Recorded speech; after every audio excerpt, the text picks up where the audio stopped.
성경에는 사람의 생각으로 도무지 이해할 수 없는 전쟁 이야기들이 있습니다. 우리가 잘 알고 있는 것 가운데 하나가 히스기야의 기도일 것입니다. 아수르 군대가 유다의 모든 성읍들을 다 정복하고 예루살렘 성을 에워쌉니다.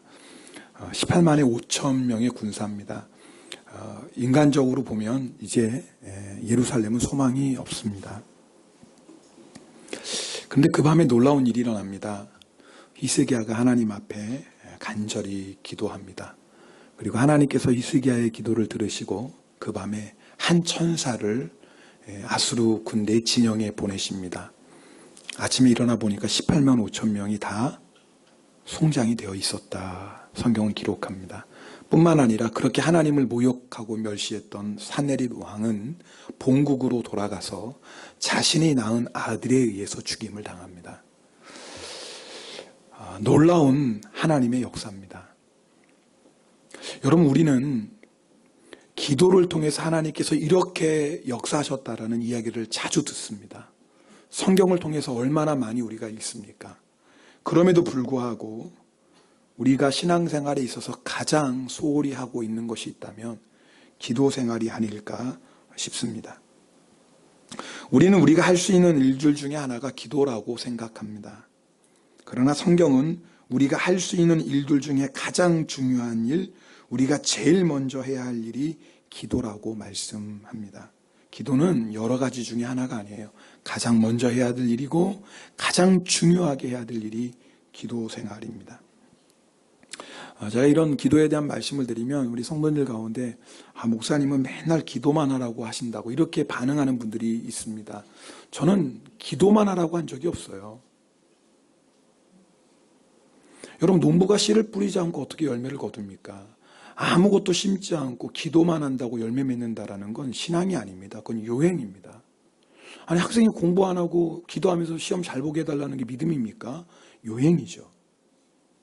그러나 만약에 농부가 씨를 뿌리는데 너무 바빠서 거기에서 온통 마음과 신경을 빼앗겨서 기도하지 않는다면, 기도하기를 쉰다면 그것은 하나님의 능력을 거절하고 자기 힘으로만 살아가겠다는 교만입니다. 무슨 일을 하든지 가장 중요한 것은 하나님을 의지하는 것입니다. 하나님을 의지하는 믿음은 반드시 기도합니다. 여러분, 바빠서 기도할 시간이 없습니까? 아니에요. 기도하지 않기 때문에 바쁘고 분주한 겁니다. 기도하지 않기 때문에 열심히 살아도 계속해서 시간에 쫓기는 것입니다. 힘들고 피곤해서 기도할 수 없습니까? 아닙니다. 기도하지 않아서 생활에 눌리고 걱정 근심에 눌리고 영적으로 눌리는 것입니다. 눌리면요, 지치고 피곤하고 무기력해집니다. 여러분, 오늘 이 말씀을 들을 때 기도를 부담으로 생각하시면 안 됩니다. 또 기도하라고 하시네 라고 생각하시면 큰 오해입니다. 자, 이런 예를 들어볼게요. 한 성도님이 어떤 어려운 일을 만나서 저에게 상담합니다. 집사님, 걱정하지 마세요. 집사님을 도와줄 분이 있어요. 정말요? 이렇게 힘든 일을 누가 도와주겠어요? 선뜻. 아니에요. 도와줄 사람 없어요. 아니에요, 집사님. 집사님, 그 문제를 도와줄 분이 계셔요. 걱정하지, 100% 도와주세요. 어머, 누군데요? 누구예요, 좀? 하나님이에요. 그럼 여러분 어떻게 반응하시겠어요? 두 가지 반응일 것 같아요. 맞아요. 하나님이 도와주시죠. 맞아요. 그렇게 반응하실 분이 있고, 에이, 하나님 말고요, 목사님, 좀 실제로 도와줄 사람. 여러분, 이게 우리의 모습이에요. 우리 신앙의 현주소입니다. 아니, 하나님보다 우리를 다 도와주실 분이 어디 있어요? 어느 그 누가 우리의 인생의 생사화복을 주관하고 어떤 사람이 우리 인생을 끝까지 책임져 줄 수 있겠어요? 그런데 우리는 하나님의 도움받는 것에 대해서 너무 막연하게 생각하고 멀게 생각합니다. 그렇지 않습니다. 여러분, 우리를 도와주실 분, 우리가 언제 도움을 청해도 어떤 문제로 다가가도 절대 거절하지 않고 기쁨으로 우리의 문제를 도와주시고 해결해 주실 분, 하나님이십니다. 그래서 여러분 기도하라는 거예요. 기도는 부담이 아니에요. 기도는 놀라운 축복이에요. 언제 어디든지 여러분이 하나님께 나아가서 기도할 수 있잖아요. 하나님의 도움을 구할 수 있지 않습니까? 때를 따라 돕는 은혜를 얻을 수 있다고요. 기도가 얼마나 놀라운 축복입니까? 기도에 대한 우리의 마음이 바뀌어야 돼요. 기도하면 부담이야 라가 아니라 기도하면 여러분이 설레셔야 돼요. 기대하셔야 돼요. 오늘도 하나님이 나를 도와주시려고, 하나님이 나에게 놀라운 은혜를 주시려고 기도의 자리를 부르시는구나 라고 생각하셔야 돼요. 아멘도 잘 안 나오잖아요. 이 마귀에게 다 속고 있는 거예요. 마귀에게 다. 여러분 누구 도와줄 사람 찾아가는데 기쁘지 않겠어요? 설레지 않겠어요? 누가 여러분 100% 도와주나 생각해 보세요. 가는 발걸음이 얼마나 여러분 기쁘겠어요? 아니, 하나님이 우리를 도와주신다니까요. 하나님이 우리를 지금 도와주신다고 하신다니까요. 근데 기도가 부담이에요. 우리가 속고 있어도 한참 속고 있는 거예요 지금. 시편 127편 1절 2절 말씀 우리 함께 읽겠습니다. 여호와께서 집을 세우지 아니하시면 세우는 자의 수고가 헛되며 여호와께서 성을 지키지 아니하시면 파수꾼의 깨어 있음이 헛되도다. 너희가 일찍이 일어나고 늦게 누우며 수고의 떡을 먹음이 헛되도다. 그러므로 여호와께서 그의 사랑하시는 자에게는 잠을 주시는도다. 여러분 이 말씀 보세요. 두 가지 인생이 있어요. 하나님을 믿는 인생 가운데 첫 번째는 자기 힘으로 자기 집을 세우는 사람이에요. 자기 집을 세우기 위해서 일찍 일어나고 늦게 눕고 열심히 수고해요. 여러분 맞아요. 그렇게 살아도 세상에서 성공할 수 있고 부자 될 수 있어요. 중요한 사실이 있어요. 근데 감사가 없고 만족이 없어요. 왠 줄 아세요? 내가 아무리 많이 벌어도 나보다 더 많이 버는 사람이 있고, 내가 아무리 높아져도 나보다 더 높은 사람이 있고, 내가 아무리 성공해도 나보다 더 크게 성공한 사람들이 있어요. 우리 마음에는 항상 다른 사람과 비교하는 마음이 있어요. 내 힘으로 집을 세우는 인생은요 만족이 없어요.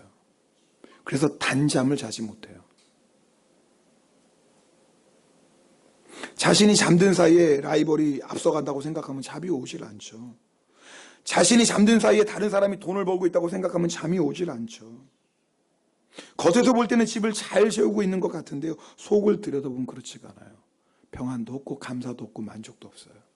늘 쫓겨 살아요. 우리 옆에 사람하고 인사하겠습니까? 인사합니다. 쫓겨 살고 있지 않습니까? 시작.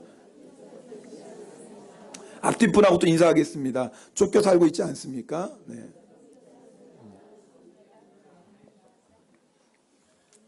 반대로요, 하나님이 집을 세워주시는 인생이 있어요. 여러분 하나님이 집을 세워주시다고 늦게 일어나도 됐다 그런 뜻이 아니에요. 오히려 자기 힘으로 집을 세우는 인생보다 하나님과 동행하는 사람은 더 부지런하죠. 중요한 것은 누가 더 일찍 일어나고 누가 더 늦게 눕느냐 그게 아니에요. 누가 더 열심히 사느냐 그게 중요한 게 아니에요. 중요한 건 어느 집이 진짜냐 그거예요. 여러분 내 힘으로 세운 집 아십니까? 한순간에 무너지는 거. 하나님이 세워주시는 인생이 무너지지 않습니다. 여러분 우리 아시잖아요. 사람이 아무리 똑똑하고요, 아무리 많이 가지고 있고요, 세상이 부러워하는 권세를 가지고 있어도 인생을 무너뜨리기 위해 공격하는 마귀를 어떻게 이겨요? 사람의 힘으로. 요한복음 10장 10절에 마귀는 죽이고 도둑질하고 죽이고 멸망시키는 자라고 말씀하고 있어요. 여러분 우리가요 세상에서 아무리 열심히 살고 내 힘으로 아무리 멋진 집 지어도요 한순간이에요. 하나님이 우리 인생의 집을 세워주셔야 되고, 뿐만 아니라 우리 인생의 집을 뭐예요? 지켜주셔야 돼요. 그러면 하나님께서 어떻게 우리 인생을 세워주시고 어떻게 우리 인생을 지켜주십니까? 기도를 통해서 일하세요. 여러분 이것이 하나님께서 일하시는 방법이에요. 하나님께서 정하셨어요. 하나님께서 일하시는 방법을 아예 우리에게 딱 정하셨어요. 하나님 혼자 하실 수 있지만 하나님은 혼자 하시지 않으세요. 우리와 함께 동역하길 원하세요. 그래서 하나님이 역사하시는 방법이 뭐예요? 그게 바로 기도예요. 다시 한번 말씀드립니다. 인생의 성공과 실패 얼마나 열심히 사느냐, 얼마나 악착같이 사느냐, 얼마나 성실하게 사느냐에 달려있지 않아요. 인생의 성공과 실패는 내 인생의 집을 내가 짓고 있는지 아니면 하나님이 세워주시는지 거기 있는 거예요. 오늘 우리가 읽은 말씀 보면은요, 이스라엘과 블레셋의 전쟁 얘기가 나와요. 그런데 블레셋이 쳐들어왔는데 이스라엘 백성이 사무엘, 그 당시 사사였던 사무엘에게 이렇게 부탁합니다. 우리 8절 말씀 함께 읽겠습니다. 8절입니다. 이스라엘 자손이 사무엘에게 이르되 당신은 우리를 위하여 우리 하나님 여호와께 쉬지 말고 부르짖어 우리를 블레셋 사람의 손에서 구원하시게 하소서 하니. 아니, 싸움이 일어났는데 지금 이스라엘 백성이 뭘 하고 있어요? 사무엘에게 기도를 부탁해요. 이상하지 않아요? 그래도 이스라엘 백성이 기도의 능력을 알고 있었어요. 사무엘이 기도합니다. 근데 놀라운 일이 일어나요. 하나님이 천둥 번개로 블레셋 사람들을 놀라게 하세요. 블레셋 사람들이 어찌할지 몰라 두려워합니다. 그때 이스라엘 백성이 공격하고 큰 승리를 거둡니다. 오늘 말씀 보면 사무엘은 하나님께서 주신 승리를 기념하기 위해서 미스바와 센 사이에 돌을 세우고 여호와께서 여기까지 우리를 도우셨다고 그 이름을 에벤에셀이라고 합니다. 에벤에셀, 참 멋진 말이에요. 여러분, 오늘 이 말씀을 통해서 우리에게 중요한 영적 교훈들 몇 가지 나누려고 합니다. 첫 번째는요, 기도하는 한 사람이 되라는 것이에요. 따라합시다. 기도하는 한 사람이 되자. 여러분, 오늘 말씀 보면 사무엘 한 사람이 기도했을 때 하나님께서 사무엘 한 사람의 기도를 통해서 이스라엘에게 놀라운 승리를 주십니다. 만약 사무엘의 기도가 없었다면 오늘 결과는 뻔할 거예요. 이스라엘 백성은 절대 블레셋을 이길 수 없어요. 왜요? 이 싸움은 이스라엘과 블레셋의 싸움이 아니었어요. 이 싸움은 하나님과 블레셋의 싸움이었어요. 왜요? 사무엘이 기도했기 때문에 그래요. 사무엘이 기도하지 않았다면 이스라엘과 블레셋의 싸움이었어요. 이스라엘은 블레셋을 이길 수 없어요. 너무 강하니까요. 근데 사무엘이 기도하는 순간에 이 싸움은 이스라엘과 블레셋의 싸움이 아니라 하나님과 블레셋의 싸움이 돼요. 어떻게 블레셋이 하나님을 이깁니까? 세상에 그 어떤 강한 나라가 하나님을 이길 수 있겠어요? 여러분, 오늘 우리에게도 이런 역사가 일어날 수 있습니다. 여러분, 내 힘으로 싸우려고 하지 마세요. 신앙생활은 내 힘으로 하는 거 아니잖아요. 아니, 내 힘으로 해서 어떻게 우리가 승리할 수 있겠습니까? 신앙생활은 내 힘으로 하는 거 아니에요. 내가 싸우는 거 아니에요. 하나님이 나를 대신해서 싸워주시는 거예요. 이 전쟁은 하나님께 속한 전쟁이에요. 반드시 승리할 수밖에 없는 전쟁이에요. 하나님이 싸우시니까요. 그러나 우리에게 필요한 것이 무엇이에요? 네, 나의 싸움이 아니라 이것은 하나님의 싸움입니다라고 선포하는 믿음의 기도가 있어야 돼요. 기도하는 순간 나의 싸움이 아니에요. 하나님의 싸움이 돼요. 여러분도 경험하시지 않습니까? 자녀들이 어떤 문제 가지고 못해가지고 엄마 이거 해결해 주세요 맡겨요. 그럼 그 시간부터 누가 해야 돼요? 아니, 내가 해야 되잖아요. 여러분 그런 경험 없어요? 애들 뭐 하다가 안 되면 엄마 이거 해줘 맡기잖아요. 그 애들은 맡기고 뭐해요? 갖고 돌아가서 놀아요. 근데 또 우리는 그걸 가지고 또 해주잖아요. 다 된다면 부르잖아요. 야, 됐어. 여러분, 하나님과 우리는 아버지와 자녀의 관계예요. 어려운 관계 아니에요. 복잡한 관계 아니에요. 너무 간단해요. 하나님은 우리의 아버지세요. 그래서 여러분 하나님을 아버지라고 부르지 않습니까? 그런데 왜 여러분이 해결하려고 해결도 못하는 것 가지고 밤새 끙끙 앓고 더 어려워하십니까? 맡기면 되잖아요. 맡기는 게 부담이에요? 얼마나 좋아요. 내가 언제든지 어떤 문제든지 맡길 수 있는 분이 있다는 거. 내가 맡기면 반드시 도와주시고 해결해 주시는 분이 있다는 게 얼마나 큰 축복입니까? 기도는 축복이에요. 기도는 부담이 아니에요. 여러분에게 제가 기도하세요 그러면 목사님 또 기도하네. 기도하라고 하시네. 그렇게 받아들일 것 같아서 제가 앞으로는 이제 좀 표현을 바꾸려고 그래요. 하나님께 맡기세요. 하나님께 맡기세요. 그러려고 그래요. 그럼 또 그러겠지. 하나님, 목사님 맨날 하나님께 맡기라고 한다고. 그럼 한번 여러분 해보세요, 그럼. 되나?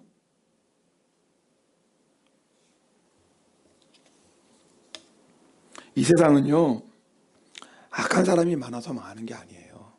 오해하지 마세요. 원래 세상은 처음부터 악했어요. 아담과 하와가 타락한 이후로부터 형 가인이 동생 아벨을 때려 죽였어요. 세상은 원래 악해요. 세상이 망하는 이유는 기도하는 한 사람이 없어서 망하는 거예요. 우리의 가정이 기도하는 한 사람이 있으면 돼요. 문제 때문에, 갈등 때문에, 어려움 때문에 가정이 무너지는 거 아니에요. 기도하는 한 사람이 없으면 무너져요. 교회도 마찬가지 아닙니까? 문제 없는 교회가 어디 있겠어요. 다 죄인들이 모였는데. 다 우리 왕년에 한가닥 했던 사람들 아닙니까? 그런 사람들이 모였는데 왜 시끄럽지 않겠어요? 그러나 기도하는 사람이 있으면 반드시 승리의 역사는 나타납니다. 기도하는 사람이 있으면 반드시 그곳에 에벤에셀의 기념비가 세워집니다. 에벤에셀은 도움의 돌이에요. 하나님이 도우셨다라는 거예요. 우리가 싸운 게 아니라는 거예요. 여러분 아세요? 기도할 때마다 에벤에셀의 기념비가 세워져요. 오늘 말씀을 통해 하나님께서 여러분에게 말씀하십니다. 네가 그 기도하는 한 사람이 되라. 오늘 말씀을 듣고 우리 결단해요. 네, 주님, 내가 남편 원망하고 아내 불평하고 자식 때문이라고 부모 때문이라고 그랬는데 주님 회개합니다. 맞습니다. 내가 기도하는 한 사람이 되지 못했습니다. 내가 이제부터 기도하겠나이다 고 결단하세요. 그럼 하나님은 그 한 사람의 기도를 통해서 그 가정을 살리시고 교회를 살리시고 뿐만 아니라 민족까지 살리실 줄 믿습니다.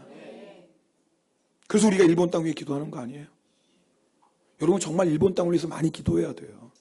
우리가 살고 있는 땅이에요. 우리가 축복해야 될 땅이에요. 요즘 일본에 얼마나 자연재해가 많습니까?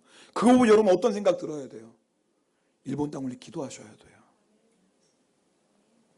오늘 말씀을 통해 우리에게 주신 또 한 가지 중요한 영적 교훈이 있습니다. 어떤 위기를 만났다 할지라도 기도하면 그것이 에벤에셀의 역사로 바뀐다는 거예요. 여러분 블레셋의 침공은 이스라엘에게 큰 두려움이었어요. 지면 죽는 거예요. 종이 되는 거예요. 그러나 어떤 위기를 만나도 믿음의 사람은 절대 망하지 않아요. 왜요? 누가 계세요? 하나님이 계세요. 할렐루야.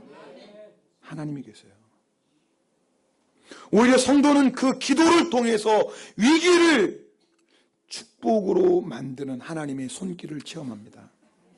에벤에셀의 기회예요. 여러분 지금 여러분이 만나고 있는 문제 아세요? 그 위기는 에벤에셀의 기회예요. 여러분 위기는 한자 그대로 위험한 기회 아닙니까? 그 기자가 기회 기자 위험한 기회예요. 무슨 말이에요? 그 위험한 기회를 만났지만 그것을 우리가 기도로 나아가면 뭐예요? 그것은 축복의 기회가 되는 거예요. 놀라운 것은요. 이스라엘 백성은 전쟁에서 승리한 것뿐만 아니에요. 오히려 그 승리를 통해서 블레셋에 빼앗겼던 가드에서 에그론까지를 다시 회복합니다. 그러니까 위기가 뭐가 된 거예요? 축복이 되었어요. 빼앗겼는데 오히려 기도함으로 말미암아 빼앗겼던 것을 도로 찾는 하나님의 놀라운 역사를 경험합니다.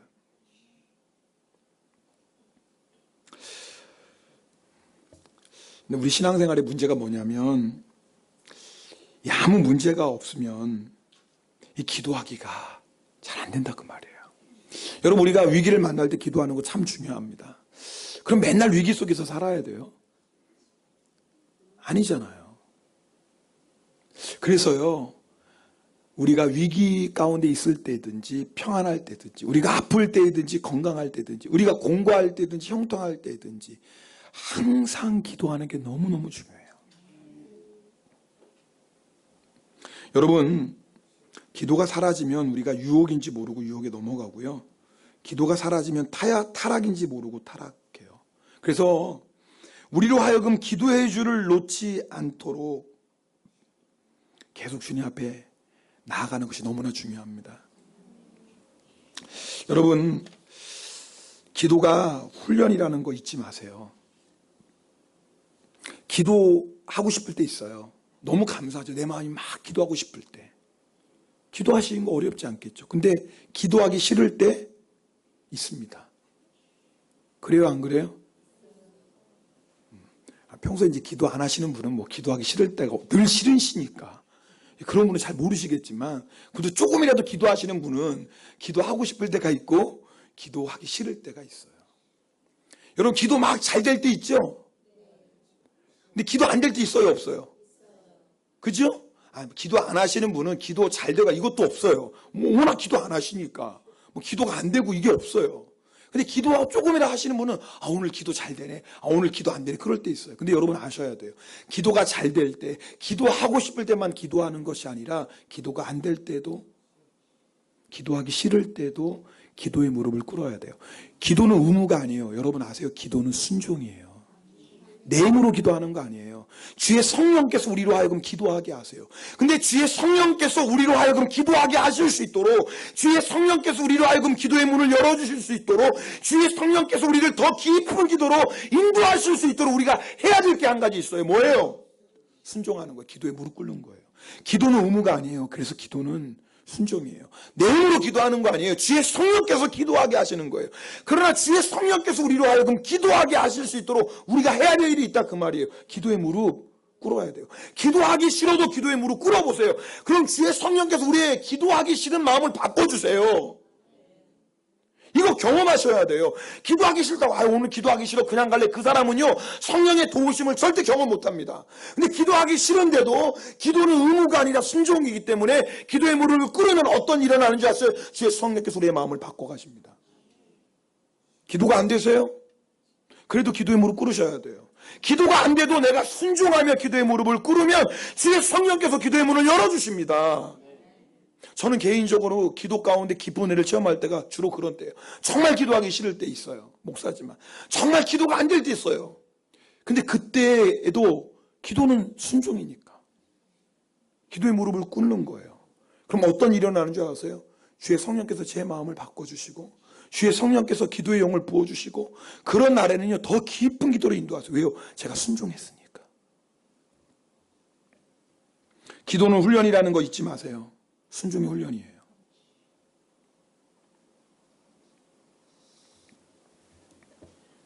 여러분 마귀는요 우리의 기도를 빼앗아가기 위해 시련과 고난을 줄 뿐 아니라 성공도 주고 돈도 준다는 사실을 잊지 말아야 돼요. 마귀의 목적은 하나예요. 하나님과 우리의 든든한 기도의 줄을 빼앗는 거예요.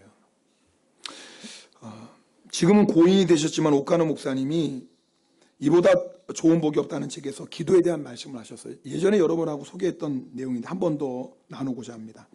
우리를 기도하게 하는 것은 무엇이든 좋은 것이요, 기도에서 멀어지게 하는 것은 무엇이든 나쁜 것입니다. 건강이 좋아서 기도를 등한히 합니까? 그렇다면 그 건강은 복이 아닙니다. 병이 나서 더 열심히 기도하며 주님을 더 간절히 찾습니까? 그렇다면 그 병은 복입니다. 남편이 너무 좋아서 함께 있다 보니 기도를 못합니까? 그런 분 몇 분 있죠? 여보?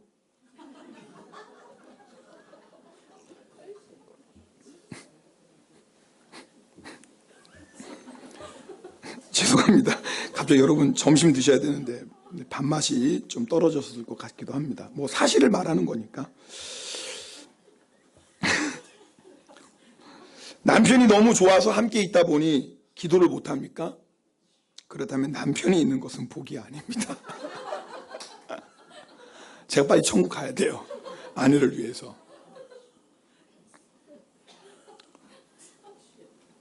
역설적으로 들릴지 모르나 이것이 진리입니다. 역설적으로 들릴지 모르겠지만 이것이 진리입니다. 어느 남편이 주님을 대신해 줄 수 있어요. 어느 아내가 주님을 대신해 줄 수 있어요. 주님을 대신할 수 있는 건 아무것도 없어요. 내가 주님과 더 가까워질 수 있다면 그 어떤 고난도 복입니다. 그러나 아무리 세상에서 부귀 영화를 누려도 그것 때문에 주님과의 관계가 멀어진다면 세상적으로 그것이 아무리 좋아도 그것은 복이 아닙니다. 주님 잃어버리면 다 잃어버리는 거예요. 세상에서 10,000가지를 얻어도요, 주님 한 분 잃어버리면 다 잃어버리는 거고요. 세상에서 10,000가지를 잃어버려도 주님 한 분 얻으면 다 얻은 거예요. 그러면서 계속 이렇게 일기를 씁니다. 새벽에 잠을 깨니 4시 정각이다. 죄송합니다. 제가 아주 오래전에 쓴 일기를 읽다가 충격을 받았습니다. 그러니까 오카노 목사님도 영성기 쓰셨어요. 내가 하루 전에 청년 때 썼던 일기를 읽으신 거예요. 당시 대학생이었던 저는 폐결핵을 앓고 있었습니다. 그래서 죽음에 대한 생각이 밤낮 저를 떠나지 않았는데 그때 쓴 일기에 이런 말이 있었습니다. 새벽에 잠을 깨니 4시 정각이다. 하나님이 내 기도를 들어주신다는 이상한 직감이 들어 기도를 시작했다. 1시간 반, 2시간이 지났는데 그때부터 나는 비로소 진짜 기도에 들어가는 것을 체험했다. 기도는요, 질이 중요하지만 그 깊은 기도 들어갈 땐 양이 필요해요. 비례합니다. 기도 시간이 길어지면 기도는 더 깊어져요. 이 일기를 읽다가 이런 생각을 했습니다. 아, 그때는 병이 있었기 때문에 하나님 앞에 몹시 매달렸구나.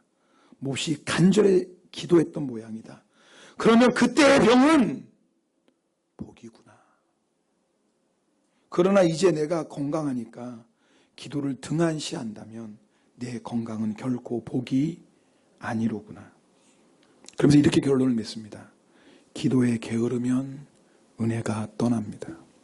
따라합시다. 기도에 게으르면 은혜가 떠납니다.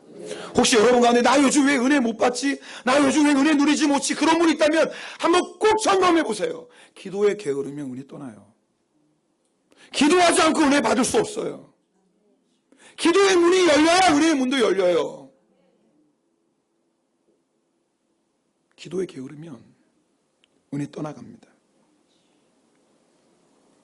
혹시 여러분 가운데 오랫동안 기도했는데 아무 역사가 없습니까? 그렇다면 기대하세요. 주님은 지금 놀라운 일을 준비하고 계시는 것입니다. 절대 조급하지 마세요. 우리는 지금이지만 하나님은 최고의 때 응답하십니다. 하나님 절대 늦지 않으세요. 만약 우리 때에 그 기도의 응답을 못지 못한다면 반드시 우리의 다음 세대가 그 놀라운 기도의 열매를 먹게 될 것입니다. 하나님의 말씀이 헛되이 땅에 떨어지지 않는 것처럼 하나님의 뜻대로 드리는 기도도 절대로 땅에 헛되이 떨어지지 않습니다. 반드시 응답하십니다. 오늘 말씀이 주는 세 번째 중요한 교훈이 있습니다. 끝까지 기도하는 거예요. 우리는 기도를 통해 위기가 에베네셀이 되는 것을 경험했습니다. 아마 이 가운데 정말 주님을 믿고 기도했던 분들이라면 다 나름대로 기도의 간증이 있을 거예요. 그런데 안타까운 것은 이것이 그저 한순간으로 끝나면 안 된다는 거예요. 여러분, 한 번 승리로 끝나는 것은 위험합니다. 자, 이런 한번 예를 들어볼게요. 오늘 말씀 보면 블레셋이 이스라엘 앞에서 패하고 도망갔어요. 이스라엘 백성이 빼앗겼던 에그론에서 가드까지 다 회복했어요. 자, 근데 전쟁에 패했던 블레셋이 칼을 가는 겁니다. 그래서 그 다음에 더 아주 강하게 준비해가지고 이스라엘을 공격합니다. 아, 근데 이스라엘이 말이에요. 한 번의 승리에 취해가지고 기도방학에 들어갔네. 근데 너무 기도방학이 길어가지고 블레셋이 쳐들어오는데 기도도 안 나오네. 충분히 그럴 수 있겠죠. 왜냐하면 사실 우리 인생도 그런 경우들이 얼마나 많아요. 그래가지고 어떻게 이번엔 블레셋에 왕창 깨졌네. 도로 찾았던 땅 다시 빼앗기고 남자들은 죽고 여자와 아이들은 다 종으로 팔려갔네. 자, 그렇다면 1년 전의 승리, 5년 전의 승리가 무슨 의미가 있을까요? 아마 오늘 예배드린 여러분들 나름대로 기도 생활에 다 은혜를 체험하셨을 거예요. 아마 간증하라면 정말 1시간도 부족할 거예요. 기도를 통해 얻은 하나님의 은혜와 역사. 제가 물어볼게요. 지금도 기도하세요? 여러분, 에베네셀의 기념비는 한 번만 세우는 게 아니에요. 도움의 돌 에베네셀의 기념비는 날마다 우리의 삶 가운데 세워야 되는 줄 믿습니다. 왜냐하면 우리는 한순간도 주님의 도움 없이는 살 수 없잖아요. 과거의 도움으로 사는 거 아니에요. 지금도 우리와 함께 하시고 지금도 우리의 기도에 응답하시고 지금도 우리를 이기게 하시는 하나님의 도움의 돌 세워나가야 됩니다. 에베네셀은 진행형인 거예요. 왜 기도 죽으셨어요? 뭐에 바쁘셔서 그렇게 기도 안 하세요? 도대체 뭐가 중요하다고 여러분 기도하지 않고 바쁘게 사십니까? 그것이 정말 기도보다 중요해요. 주님이 집을 세워주셔야 되잖아요. 주님이 우리의 집을 지켜주셔야 되잖아요. 기도하면 하나님이 도와주신다고 분명히 약속하셨는데 여러분, 무엇 때문에 지금 기도하지 않고 사십니까? 오늘 13절 말씀 함께 보겠습니다. 오늘 13절 말씀 함께 읽겠습니다. 이에 블레셋 사람들이 굴복하여 다시는 이스라엘 지역 안에 들어오지 못하였으며 여호와의 손이 사무엘이 사는 날 동안에 블레셋을 막으심에 블레셋 사람들이 이스라엘에게서 빼앗겼던 성읍이 에그론부터 가드까지 이스라엘에게 회복되니. 자, 우리 그 앞에 말씀 보세요. 네. 보세요. 이에 블레셋 사람들이 굴복하여 다시는 이스라엘에 들어오지 못했어요. 왠지 아세요? 그 다음 보세요. 여호와의 손이 뭐예요? 사무엘이 사는 날 동안에 블레셋을 막으셔서. 잘 보세요. 자, 사무엘이 사는 날 동안에 여호와의 손이 블레셋을 뭐 했다? 막았다. 이 말이 뭐예요? 사무엘이 계속 뭐 했어요? 여러분 아시는 것처럼 사무엘이 사사직에서 내려옵니다. 이스라엘 백성이 왕을 세워달라고 했기 때문에 왕을 세웁니다. 근데 이 사무엘 선지자가 왕을 세워요. 사울왕을 세우면서 이스라엘 백성이 뭐라고 말했냐면 나는 너희를 위하여 기도하기를 쉬는 죄를 여호와 앞에 결단코 범하지 아니하겠다 그랬어요. 그러니까 지금 사무엘이 죽기까지 뭐 하는 거예요? 이스라엘을 위해서 기도하는 거예요. 자, 사무엘이 죽기까지 이스라엘을 위해 기도하니까 하나님의 손이 블레셋을 막으셨어요. 자, 그럼 사무엘이 죽는 순간 어떤 일이 일어날까요? 블레셋이 어떻게 될까요? 쳐들어? 실제로 그런 일이 일어나요. 여러분, 사무엘상 26절에 보면, 28장에 보면은요. 저를 보세요. 사무엘상 28장 3절에 보면 사무엘이 죽습니다. 그리고 그 다음에 어떤 일이 있는지 아세요? 블레셋이 쳐들어옵니다. 그리고 그 전쟁에서 사울과 세 아들이 죽고 이스라엘이 패합니다. 지금 무서운 일이에요.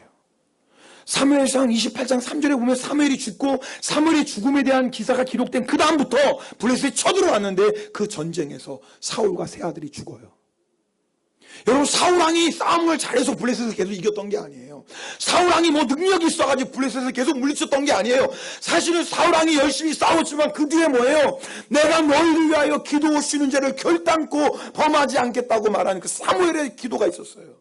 사무엘의 기도가 있었기 때문에 하나님 블레셋을 막으셨어요. 근데 사무엘이 죽고 나니까 세상에 블레셋이 이스라엘을 침공하는데요.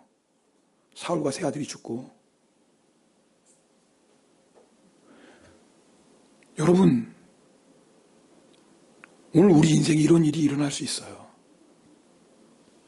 여러분, 기도하는 것 너무 쉽게 생각하지 마세요. 기도해도 되고 안 해도 되는 거 아니에요.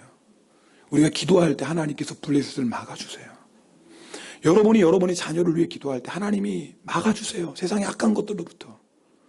여러분이 여러분의 속죄를 위해서 교회를 위해 기도할 때 하나님이 악한 것에서 막아주세요. 하나님이 우리의 기도를 듣고 이 민족 하나님 지켜주세요. 사무엘 한 사람의 기도가 끊기고 나니까 사울왕은 자기가 잘난 줄 알았거든요. 사울왕은 자기가 싸움을 잘한 줄 알았거든요. 천만에요. 사무엘의 기도가 떨어지는 순간 죽고 맙니다. 실제로 저는 선배 목사님들께 그런 간증 종종 듣습니다. 교인들 가운데 저분은 어떻게 신앙생활도 저렇게 별로 잘 안 하고 쉽게 말하면 썬데이 크리스천 같고 근데 이상하게 하나님이 참 도와주시는 걸 많이 경험한대요. 그런데 어느 한순간에 갑자기 그 도움이 딱 끊기는 걸 보게 된대요. 근데 놀라운 공통점이 있대요. 기도의 부모님이 돌아가시는 순간. 저의 얘기가 아니에요. 기도의 부모님이 세상을 떠나시는 순간부터 그 인생의 울타리, 기도의 울타리가 제거되는 거거든요. 여러분, 정말 우리가 자녀를 믿음으로 세우려면 공부도 시켜야죠. 근데 여러분, 자녀들 우리만 기도할 게 아니라 자녀들 뭐예요? 기도를 가르치셔야 돼요. 여러분, 우리가 죽을 때까지 자녀 위해 기도할 수 있어요. 죽고 난 다음에 이제는 누가 기도해야 돼요? 자녀가 기도해야 될 거 아니에요. 그 자녀가 기도해야 될 거 아닙니까? 여러분, 나의 기도도 중요해요. 그러나 자녀에게 그 기도 가르쳐야 됩니다. 여러분, 우리 교회 새벽마다 기도의 자리 화요일, 목요일 부흥기 늘 우리 안나 성교도 앞자리 지키십니다. 여러분, 이게 얼마나 큰 복인 줄 아세요? 우리 안나 성교들 물론 연세들이 실수할 때 있어요. 네. 그러나 여러분 아셔야 돼요. 하나님이 이분들의 기도를 들으시고 우리에게 은혜를 베풀어 주시는 걸 아셔야 돼요. 잘 하셔야 돼요. 그리고 우리 안나 성교회도 기도 많이 하셔야 돼요. 기도 많이 하지 대접받아요. 기도 안 하고 대접받으려고 하지 마세요. 영적인 원리는 똑같아요. 여러분이 기도로 섬기면 하나님께서 필요한 것 반드시 성도들의 손길도 채워주십니다. 그게 아름다운 관계 아니겠어요? 근데 보세요. 이분들이 떠나간 다음에 그 다음 세대들이 기도의 용사들로 뭐예요? 일어나셔야 돼요. 저는 사실 좀 걱정이에요. 솔직히 말씀드리면. 이분들이 언젠가 하늘나라 가시겠죠. 근데 그 다음에 과연 이 늘 기도의 자리를 지킬 분들이 몇 분이 있을까? 저는 걱정이에요, 솔직히요. 왜요? 사무엘이 죽고 나니까 한순간에 이 사람이 무너져요. 여러분, 나도 기도의 사람으로 서야 되지만 우리 자녀들도 기도의 사람으로 세워나가야 됩니다. 너무나 중요합니다. 이거 너무나 중요한 일입니다. 저는 오늘 말씀이 우리에게 소망이 되길 원합니다. 혹시 여러분 가운데 나 지금 기도하지 않아서 이 말씀 무지하게 부담이네. 그렇게 절대 생각하지 마세요. 이건 부담이 아니라니까요. 지금 저는 여러분에게 여러분의 인생을 100% 도와줄 수 있는 분 지금 소개해드리는 거예요. 부담이 아니라니까요. 지금 여러분이 어떤 문제 가운데 있든지 그 문제를 완전하게 해결해 주실 수 있는 분, 그분을 지금 소개해드리는 거예요. 얼마나 기쁜 일이에요. 기쁘시죠? 그럼요. 이건 부담이 아닌 거예요. 너무나 기쁘고 감사한 일이에요. 오늘 이 시간을 통해서 기도가 회복되길 원합니다. 그리고 여러분 정교회 수련회 갈 때 제가 늘 강조하는 게 있어요. 두 가지밖에 안 해요. 하나는 기도하고 하나는 사랑의 교제 나눠요. 다른 거 안 해요. 그때는 설교도 저 별로 안 해요. 첫째 날 가서 뜨겁게 기도할 거예요.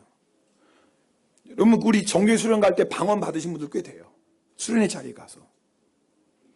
새벽도 기도할 거예요.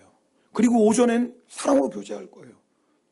여러분 내가 평소 때 나 혼자 기도로 안 되던 것들이 있어요. 그럴 때는 아세요?